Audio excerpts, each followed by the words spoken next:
Michael stood alone on the pier long after the sun dipped below the Port Charles skyline. The cool wind off the water did nothing to calm the storm building inside him. Moments earlier, he had overheard a conversation that changed everything he thought he knew about the woman he once trusted most. For years, he believed their separation had been painful but honest. They had agreed to move on for the sake of their family, promising respect and transparency. But what he learned tonight shook that belief to its core. He hadn't meant to listen. He had simply gone to the hospital to check on a friend when he heard his ex-wife speaking quietly in the hallway with someone he didn't recognize. Her voice carried a tone he hadn't heard in a long time, anxious, guarded, almost fearful. Words like secret, timing, and he must never know floated through the air. Michael froze. At first, he told himself he must be misunderstanding, but the longer he stood there, the clearer it became. She had been hiding something from him for months, something that clearly involved decisions made while they were still trying to repair their marriage.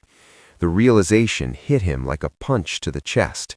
It wasn't just about the secret, it was about the betrayal of trust. He had defended her to friends and family, insisting that no matter what happened between them, she would never deceive him. Now he wasn't so sure. Later that evening, Michael confronted her in the quiet waiting room. She tried to keep her composure, but he could see the panic in her eyes. When he asked her directly if there was something he didn't know, she hesitated. That hesitation spoke louder than any confession. She admitted there were things she hadn't told him, not because she wanted to hurt him, but because she was afraid of what the truth might destroy. She insisted it wasn't what he thought, but she couldn't bring herself to explain further. For Michael, that was enough. The damage wasn't in the details, it was in the silence, in the months of pretending everything was normal while she carried this hidden burden. He realized that their marriage hadn't fallen apart from misunderstandings, but from secrets that were never shared. As he walked away, her voice calling after him, he felt a strange mix of anger and heartbreak. He didn't know what the full truth was yet, but he knew one thing: the trust he once had was now cracked beyond repair. Back at home, Michael looked at old photos of happier times. He wondered how many of those smiles had been hiding this same secret, how many moments had been built on half-truths. For the first time since their divorce, he questioned whether he had ever really known her at all.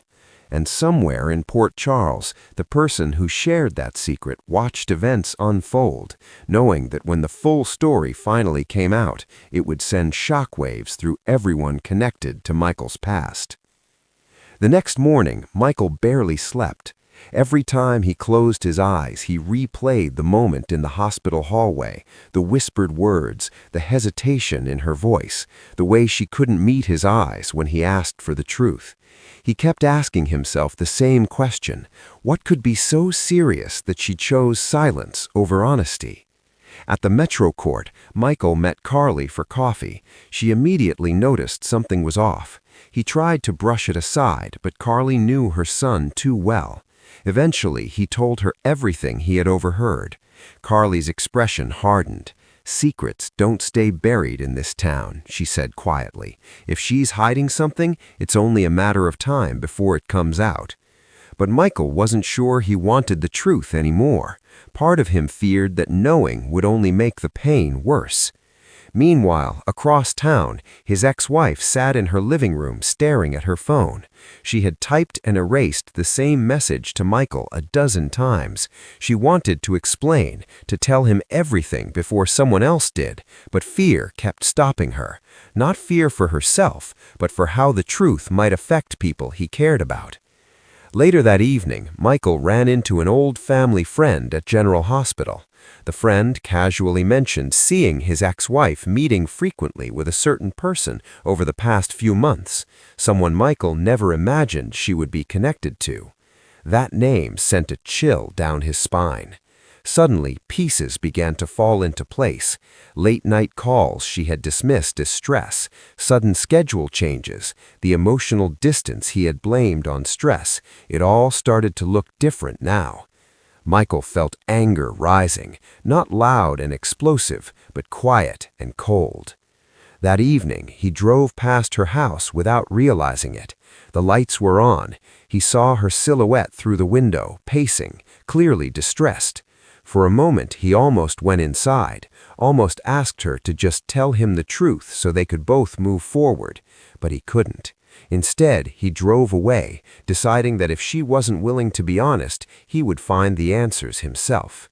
Back at his place, Michael began calling a few people he trusted, carefully, casually, asking questions without revealing too much, and what he heard confirmed one thing.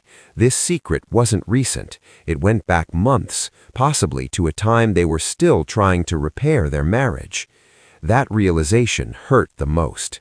This wasn't something that happened after they split. This was something that existed while he was still fighting to save what they had. As the night grew darker, Michael sat in silence, staring at his phone. He knew that tomorrow he would confront the one person who might finally give him the full story. And when he did, there would be no turning back. Michael headed straight to General Hospital with a single goal in mind: find the person whose name kept coming up in hushed conversations. He spotted them near the nurse's station, speaking with a doctor. When their eyes met, an unmistakable tension filled the air. Michael didn't waste time with pleasantries. "We need to talk," he said firmly.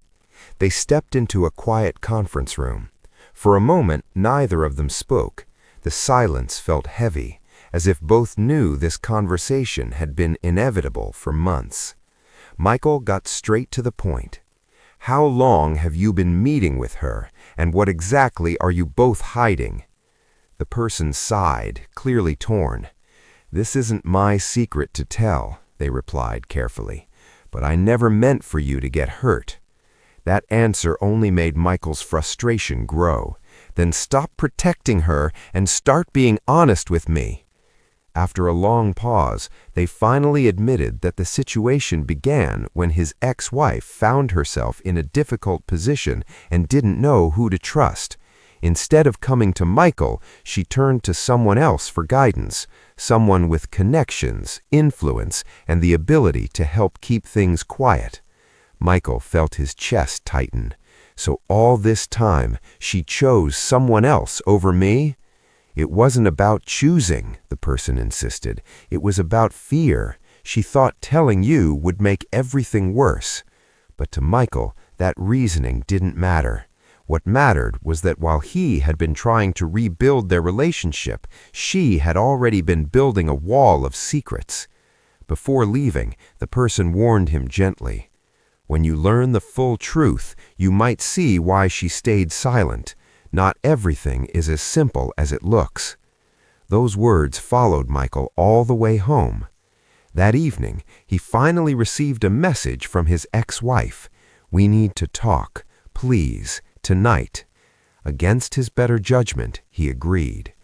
When he arrived, she was waiting by the door, eyes red from crying. She didn't waste time with excuses. She told him she was ready to explain everything. Michael listened without interrupting as she began to unravel the story she had been hiding for months. It wasn't a quick confession.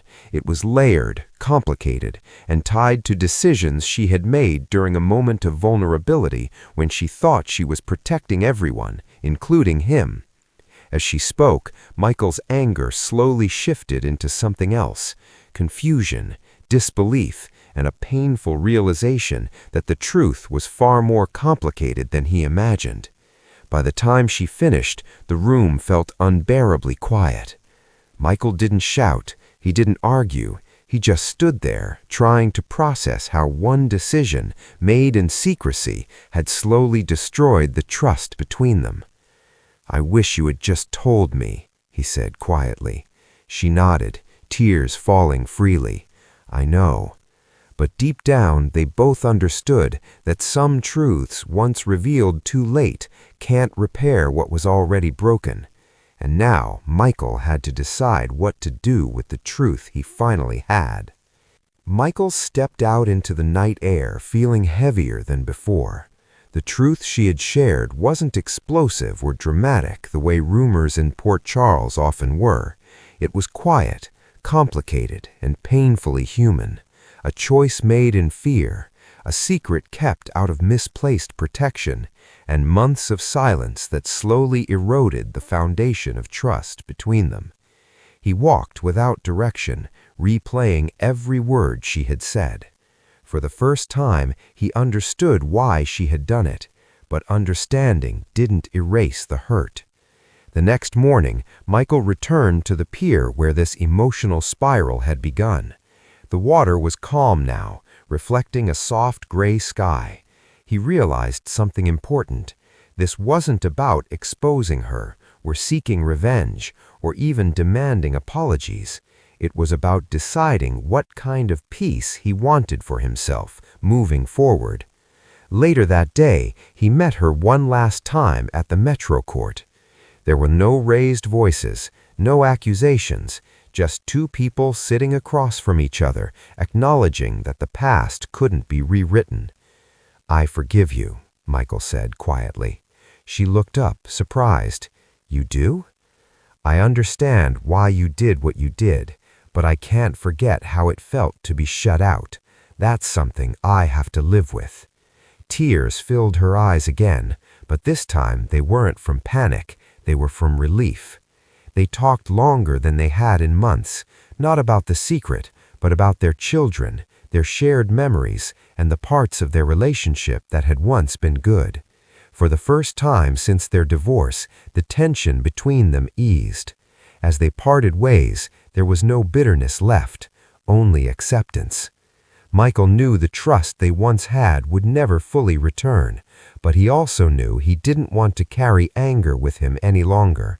Port Charles had a way of keeping people tied to old pain. He was ready to let this one go. That evening, Michael went home and packed away the old photographs he had been staring at days earlier, not because he wanted to forget, but because he no longer needed them to understand his past. He had finally heard the truth, and in doing so, he found something he hadn't expected to gain from all of this: closure.